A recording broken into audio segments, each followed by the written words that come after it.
വിളിച്ചു പറയാൻ. അത് കോൺഗ്രസ് പ്ലാൻ ചെയ്തിട്ടുള്ളൊരു കാര്യമാണ്. കനകവേലു എന്ന് പറയുന്ന ക്യാമ്പിൽ പങ്കെടുത്തിരിക്കുന്ന ബത്തേരിയിൽ അദ്ദേഹം പറഞ്ഞു ഭരണവിരുദ്ധ വികാരമൊന്നുമില്ല. അത് മനസ്സിലാക്കിയിട്ട് എങ്ങനെയെല്ലാം നുണപ്രചരണം നടത്താൻ വേണ്ടി കഴിയും. ഗീബൽസിൻ്റെ അഭിനവ വക്താവായിട്ട് മാറുകയാണ് നമ്മുടെ MLA. ഒരു നുണ പറയുക, ആ നുണ ആവർത്തിച്ചുകൊണ്ടിരിക്കുക. അപ്പോൾ പിരിച്ച കാശിൻ്റെ കണക്കാരും ചോദിക്കില്ല, അതിന് ഇല്ലാതാവും, പുതിയ കാര്യത്തിലേക്ക് കാര്യങ്ങൾ നീക്കുക. ഇതാണ് ആലോചിച്ചുകൊണ്ടിരിക്കുന്നത്. അതുകൊണ്ട് കർണാടക ഗവൺമെൻറ്റിനെ പോലും സിദ്ധരാമയ്യയെ പോലും ഇതിനകത്തേക്ക് വലിച്ചഴയ്ക്കാൻ, തൻ്റെ നുണക്കഥ സ്ഥാപിക്കാൻ വേണ്ടി കോൺഗ്രസ് നേതൃത്വം വലിച്ചഴയ്ക്കുകയാണ്. ഇതാണ് അതിൻ്റെ കാര്യം. അല്ല, അത് കർണാടക ഗവൺമെൻറ് സ്വയം പറഞ്ഞു. ആന്ധ്രയിൽ പൈസ എന്നത് അവരുടെ ഇട്ടിട്ടാണ്. ഈ രാജ്യത്തിൻ്റെ പ്രതിപക്ഷ നേതാവ് പറഞ്ഞിട്ടാണോ ആന്ധ്ര 10 കോടി വന്നത്? എന്തെങ്കിലും പറയുന്നതിന് വേണ്ടി ഒരു ഇത് വേണ്ടേ, മാനദണ്ഡം വേണ്ടേ? അത് ആ ഗവൺമെൻറ് തീരുമാനിച്ചതല്ലേ. അങ്ങനെ തന്നെ ഓരോ കോൺഗ്രസിൻ്റെയും അല്ലെങ്കിൽ ഓരോ ഗവൺമെൻറ് തീരുമാനിക്കുന്നത് അതായത് രാഷ്ട്രീയ പാർട്ടികളുടെ നേതൃത്വമാണ്. അതൊക്കെ ആലോചിച്ചിട്ട് പൈസ എന്നത് ഗവൺമെൻറ്റാണ്, ഗവൺമെൻറ്റിൻ്റെ കാര്യമാണത്. അതാണ് ഇവിടെ ചെയ്തുകൊണ്ടിരിക്കുന്നത്. ഇവിടെയാണെങ്കിൽ ഇവിടെ ഏറ്റവും ഭംഗിയായ രീതിയിലാണ് ഞാൻ ഒരു കാര്യം പറഞ്ഞത്. ഏപ്രിൽ 15-നാണ് 2025 ഏപ്രിൽ 15-നാണ് ഇവിടെ പ്രവൃത്തി ആരംഭിച്ചിരുന്നത്. അന്ന് കോൺഗ്രസ് പ്രവൃത്തി ആരംഭിക്കാതിരിക്കാൻ INTUC തൊഴിലാളികളെയും കൊണ്ട് വന്നു, തടസ്സം ഉണ്ടാക്കാൻ വേണ്ടി നോക്കി. അപ്പം ഞങ്ങളൊരു കാര്യം പറഞ്ഞു, മാനേജ്മെൻറ്റാണ് കാശ് തരേണ്ടത്. മാനേജ്മെൻറ്റല്ല കാശ് തരേണ്ടത്, കാശ് തരേണ്ടതെല്ലാം ഗവൺമെൻറ്റാണ്. ഗവൺമെൻറ് ഭൂമി ഏറ്റെടുത്ത് കഴിഞ്ഞു. ഇനി മാനേജ്മെൻറ്റ് ഒരു ഉത്തരവാദിത്വമില്ല എന്ന് പറഞ്ഞ് വലിയ പ്രകോപനം സൃഷ്ടിക്കാൻ വേണ്ടി ശ്രമിച്ചു. അപ്പോഴും ഞങ്ങളെല്ലാം ആക്ഷേപിക്കാനും വന്നു, ചിലർ മുന്നോട്ട് വന്നു. പക്ഷേ കഴിഞ്ഞ ഓണത്തിന് മുമ്പായിട്ട് കേരള ഹൈക്കോടതി 13 കോടി രൂപ തൊഴിലാളികൾക്ക് കൊടുക്കാൻ വേണ്ടി പറഞ്ഞു. അതിനാവശ്യമായ റിപ്പോർട്ട് ഗവൺമെൻറ്റിന് വേണ്ടിയിട്ട് കലക്ടർ ഇവിടുന്ന് അങ്ങോട്ട് നൽകി. മാത്രമല്ല മന്ത്രിമാരായിട്ടുള്ള OR കേളു, അതുപോലെ തന്നെ തൊഴിൽ വകുപ്പ് മന്ത്രിയായിട്ടുള്ള നമ്മുടെ ശിവൻകുട്ടി, റവന്യൂ മന്ത്രി, ഇവരെല്ലാം യോഗം ചേർന്നിട്ട് ഈ പ്രശ്നം കോടതി മുമ്പാകെ ഉന്നയിക്കാൻ ആവശ്യമായ നിലപാട് സ്വീകരിച്ചു. കോടതിയാണ് പൈസ കൊടുത്തിരിക്കുന്നത്. 2020 മുതൽ ഇവിടുത്തെ മാനേജ്മെൻറ്റ് തൊഴിലാളികൾക്ക് കാശ് കൊടുക്കാതിരിക്കുകയായിരുന്നു. 286 തൊഴിലാളികൾക്കുള്ള ആനുകൂല്യങ്ങൾ കൊടുത്തു കഴിഞ്ഞു നമുക്ക് കാണാൻ വേണ്ടി കഴിയും. ഇനി 22 പേരുടെ ഗ്രാറ്റുവിറ്റിയും അതുപോലെയുള്ള കാര്യങ്ങളും 57 പേർ കോടതിയിൽ കേസുമാണ്. ഞങ്ങൾ ആ തൊഴിലാളികളുടെ ഒപ്പമാണ് ഇപ്പോഴും. ആ തൊഴിലാളികളുടെ കൂടെ നിൽക്കാനാണ് ഞങ്ങൾ ആഗ്രഹിക്കുന്നത്. 2020 മുതൽ കിട്ടാത്തൊരു ആനുകൂല്യം ഈ ടൗൺഷിപ്പ് ഏറ്റെടുത്തത് കൊണ്ട് നമുക്കിവിടെ തൊഴിലാളികൾക്ക് ലഭ്യമാക്കാൻ വേണ്ടി കഴിഞ്ഞു. മാനേജ്മെൻറ്റിനെ കൊണ്ട് കുടിപ്പിച്ചു, അതാണ് ഒരു വിഷയം. അതിനെ വേറെ വഴിക്ക് തിരിച്ചുവിടാനായിരുന്നു ചില ആൾക്കാർ ശ്രമിച്ചുകൊണ്ടിരുന്ന് നമുക്ക് കാണാൻ വേണ്ടി കഴിയും. ഈ അർത്ഥത്തിൽ എല്ലാ രീതിയിലും ഗവൺമെൻറ് ശരിയായ രീതിയിലാണ് കാര്യങ്ങൾ ചെയ്തുകൊണ്ടിരിക്കുന്നത്. ഫെബ്രുവരി മാസത്തിൽ ഉദ്ഘാടനം ചെയ്യും. ഫെബ്രുവരി മാസത്തിൽ ഉദ്ഘാടനം ചെയ്യുമ്പോൾ ഇതിൻ്റെ ആൾ നമ്മളാന്ന് പറയുന്ന എട്ടുകാലി മമ്മൂഞ്ഞ് ചമഞ്ഞ് സിദ്ദിഖ് അവതരിപ്പിച്ചുകൊണ്ടിരിക്കുന്ന ഈ പൊറാട്ട് നാടകം നാടാകെ തിരിച്ചറിയും. അവരെപ്പോഴാണ് വീട് കൊടുക്കുക എന്ന് പറയണം. 230 വീട് ഇല്ലെങ്കിൽ ഇല്ലയെന്ന് പറഞ്ഞോട്ടെ, നമുക്കിപ്പോൾ എന്താ? അവർക്ക് കൊടുത്തില്ലെങ്കിൽ ഗവൺമെൻറ് കൊടുക്കും. കോൺഗ്രസ് നിന്ന് പിൻവാങ്ങിയാൽ മതി, ഗവൺമെൻറ് ബാക്കി കാര്യങ്ങൾ ചെയ്തോളും. പക്ഷേ ഇത് കോൺഗ്രസ് അതിൽ വീടും കൊടുക്കുന്നില്ല, പിന്നെ ഒന്നും ചെയ്യുന്നില്ല. എന്നിട്ട് ഇതിൻ്റെ എല്ലാ ആൾ നമ്മൾ വന്നിട്ട് എന്തെല്ലാം പറഞ്ഞ് ഊരാണെങ്കിൽ ലേബർ കോഡ് അസോസിയേറ്റുമായിട്ട് ഞങ്ങൾ ചർച്ച ചെയ്തു എങ്ങനെയാണെന്ന്. എന്തുമാത്രം തൊലിക്കട്ടി! ഇങ്ങനെയാണ് ഒരു കാര്യം ചെയ്യാൻ വേണ്ടി കഴിയുക? MLA നിലക്ക് സന്ദർശിക്കാൻ അവകാശമൊക്കെ ഉണ്ട്, ഞങ്ങളതിനെ ബഹുമാനിക്കുന്നുണ്ട്. പക്ഷെ ഒരു നുണക്കഥയുണ്ടാക്കാൻ നേതൃത്വ ക്യാമ്പിലുണ്ടാക്കിയിട്ടുള്ള ഈ തങ്ങൾക്കെതിരെ ഉയർന്നു വരുന്ന വിമർശനങ്ങളെ തടയിടാൻ വേണ്ടി നടത്തിയിട്ടുള്ള ഹീനമായ ഒരു പ്രവർത്തനമാണ് MLAയുടെ നേതൃത്വം നടന്നത് നമുക്ക് കാണാൻ വേണ്ടി കഴിയും. ഈ MLA ഗിന്നസ് ബുക്കിൽ സ്ഥാനം നേടും ഇങ്ങനെ പറഞ്ഞു കഴിഞ്ഞാൽ. ഇങ്ങനെ എന്തും വിളിച്ചു പറയാമെന്നുള്ളതാണോ? വായിലെ നാവിന് എല്ലില്ലാൻ വിചാരിച്ചിട്ട് എന്തും വിളിച്ചു പറയാമെന്നാണോ? ഈ നിലപാട് അങ്ങേയറ്റം ആക്ഷേപമാണ്.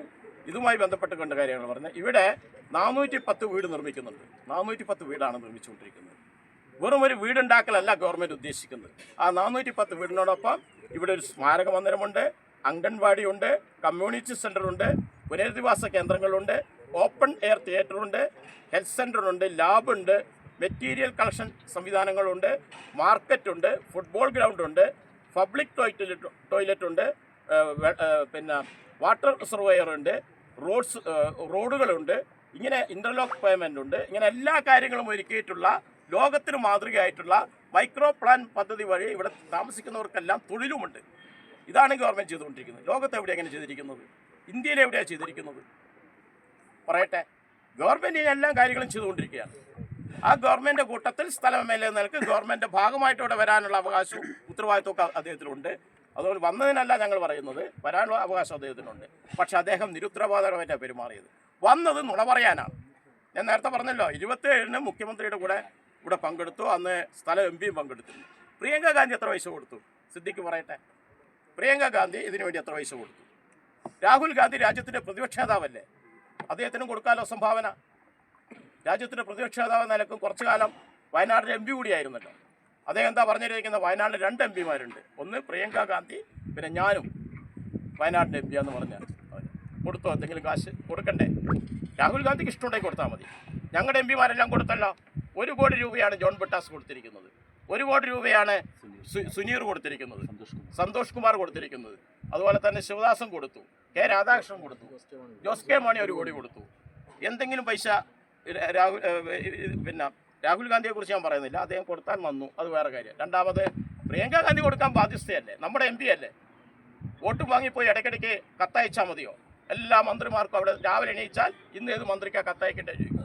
ആദ്യം ഒന്ന് മുഖ്യമന്ത്രിക്ക്, പിന്നെ വേണമെങ്കിൽ നമ്മുടെ വയനാടിൻ്റെ മന്ത്രിക്ക്, അതുപോലെ എല്ലാവർക്കും കത്തയക്കലാണ്. കത്തയക്കാനുള്ള അവകാശമൊക്കെ ഉണ്ട്. അങ്ങനെ കത്തയക്കുന്ന ഒരു പോസ്റ്റ്മാൻ്റെ ജോലിയല്ലല്ലോ MP ക്കുള്ളത്. ആ ജോലിയാണോ MP ചെയ്യേണ്ടതെന്ന് ആലോചിക്കണം അല്ലോ. ഇതാണ് നാട്ടിലൊക്കെ ഉള്ള കാര്യം. അതുകൊണ്ട് ഈ കള്ളപ്രചാര വേലയ്ക്കെതിരായിട്ടാണ് ഞങ്ങൾ ഈ LDFൻ്റെ നേതാക്കന്മാർ, വയനാട് ജില്ലയിലെ LDFൻ്റെ നേതാക്കന്മാർ ഇവിടെ ഈ സ്ഥലം സന്ദർശിക്കാൻ വേണ്ടി തയ്യാറായിരിക്കുന്നത്. ഞങ്ങൾ ആദ്യമായിട്ടൊന്നുമല്ല, ഇടയ്ക്കിടയ്ക്ക് വരാറുണ്ട്, പല കാര്യങ്ങൾക്കും വരാറുണ്ട്. ഈ നിർമ്മാണമൊക്കെയായി ബന്ധപ്പെട്ട് ജനങ്ങൾക്ക് ചില പ്രശ്നങ്ങൾ ഉണ്ടായിട്ടുണ്ട്. ആ ജനങ്ങളുടെ പ്രശ്നം പരിഹരിക്കാൻ അവരോടൊപ്പം നിന്നിട്ടുണ്ട്. ഇതാണ് ഞങ്ങൾ പൊതുവെ ചെയ്തിരുന്നത് നമുക്ക് കാണാൻ വേണ്ടി കഴിയും. ഇതാണ് ഇതിൻ്റെ പ്രത്യേകതയും എന്ന് നമുക്ക് കാണാൻ വേണ്ടി കഴിയും. അതുകൊണ്ട് 230 വീട് കോൺഗ്രസ് പറഞ്ഞതാണ്. എത്ര കാശ് പിരിച്ചു എന്ന് പറഞ്ഞതാണ്. DYFI 25 വീട് പറഞ്ഞപ്പോഴാണ് യൂത്ത് കോൺഗ്രസ് 30 പറഞ്ഞത്. DYFIയേക്കാൾ മുകളിലാണ് ഞങ്ങൾ. ആയിക്കോട്ടെ, സംശയമൊന്നുമില്ല, അതിനൊന്നും പറയാനുള്ള അവകാശം അവർക്കുണ്ട്. പക്ഷേ അവർ കാണിക്കേണ്ട കാര്യങ്ങളെന്ന് പറഞ്ഞാൽ ആ 30 വീടിൻ്റെ പൈസയും കൊടുത്തില്ല. പൈസ പിരിച്ച രാഹുലാണെങ്കിൽ ഇപ്പോൾ കോൺഗ്രസ്സിലാണോ കോൺഗ്രസ്സിനകത്താണോ പുറത്താണോ എന്ന് ആർക്കും അറിയില്ല. അതൊക്കെ എല്ലാവർക്കും അറിയാവുന്ന കാര്യങ്ങൾ, അതിലേക്ക് ഞാനിപ്പോൾ കിടക്കുന്നില്ല. പൈസ നല്ലപോലെ പിരിച്ച് ആ പൈസ ചെലവഴിക്കാതിരുന്നത് കോൺഗ്രസിൻ്റെ പാരമ്പര്യമാണ്.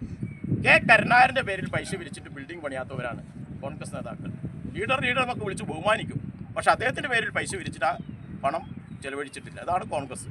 ഇവിടെ ദുരന്തബാധിതരുടെ കണ്ണീര് വിറ്റ പണം കോൺഗ്രസ് എന്ത് ചെയ്തു എന്ന് VD സതീശൻ പറയണം. VD സതീശൻ 1 മിനിറ്റ് കൊണ്ട് വീടുണ്ടാക്കിയ കണക്ക് പറഞ്ഞല്ലോ. ഇങ്ങനെയാണ് ആളെ പറ്റിക്കുക. അതുകൊണ്ട് VD സതീശൻ പ്രതിപക്ഷ നേതാവ് അദ്ദേഹം പറയണം. VD സതീശന് കൊട പിടിക്കുന്ന കൽപ്പറ്റ MLA എന്ന നിലക്ക് T സിദ്ദിഖും ആ കാര്യങ്ങൾ പറയാനുണ്ട്. ആ ഉത്തരവാദിത്തം അവർക്ക് നിർവഹിക്കാനുണ്ട്. അത് കള്ളപ്രചാര വേലയാണ്, നുണയാണ്. ഈബൽസ് പറയുന്ന രീതിയിലേക്ക് നമ്മുടെ സിദ്ദിഖ് തരം താഴാൻ വേണ്ടി പാടില്ല, MLA തരം താഴാൻ പാടില്ല. അതുകൊണ്ടാണ് ഞങ്ങളിവിടെ ഈ സന്ദർശനമൊക്കെ നടത്തി. ഇവിടെ എല്ലാവർക്കും കണ്ടാലറിയാം, ഇത് പൂർത്തീകരിച്ച് കഴിഞ്ഞാൽ മനോഹരമായ ഒരു ടൗൺഷിപ്പായിട്ട് ഇത് മാറും.